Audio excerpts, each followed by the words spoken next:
Hey, this is Stefan at Cornell Urban AG. Just wanted to show you our flower garden over here. Check out this strawberry bubble gum, our Legacy Cup winner. She's about 4 feet tall and just stacked out right now. So let's take a look.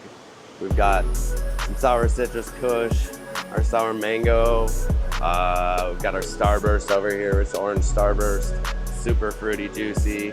And this is our setup. It's 12 lights. It's totally DIY, you know, Panda film, you know, window air conditioners, all living soil, and yeah, it crushes out. So we'll check out the rest. All right, so where that ends, we're gonna go right to the beginning, and it all starts with the soil. At Cornell Urban Agriculture, we make living, organic, regenerative soil. What that means is we're basically taking, you know, different components of nature, you know, your wood and your carbon, your plants and your manures and your blood and bones, things like that, you know, just like they'd exist in nature. A tree falls, smashes some plants after a storm, animals are fighting over that, you know, their blood sheds, their bone sheds, their manures there, you know, that creates a fertile land over the next season, you know, and just creates nature. And so we're basically just replicating that. We're taking nature's lead, and we're taking those waste products from the separated industries, putting that back together, and that itself is creating that life. You can see right in here as the soil's cooking, we just mixed this up a few days ago, and you can see all the mycelial mass in the white. And so that's a fungi that's gonna transport nutrients and help break down the organic amendments in the soil.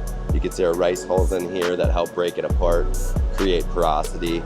You know, when you break that apart, and it just smells like a rich forest when you open this up. As this is populating and growing in population with the microorganisms, it's gonna create more and more heat inside the soil.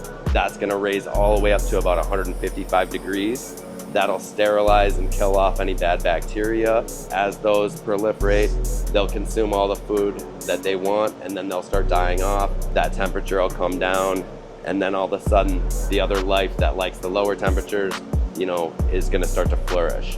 And that is just gonna naturally break down those, you know, bones and blood and, you know, manures and, you know, carbons and, you know, different minerals and basalt and glacial rock dust, rock phosphates, you know, different things in this mix that are just gonna slowly break down these microorganisms. They'll eat them, and then that's just gonna act like nature and just naturally feed that plant. We're one of the few organic indoor farms that does regenerative agriculture. It's a bit more difficult. It's tough to get the yields. It's tough to get the, you know, the value out of it. And that's why people lead down the chemical salt path, is because of higher yields, higher profits, and that's needed in a commercial market. What we're trying to do is increase the performance, the market value, and the quality of the products that are being created from this high performance soil.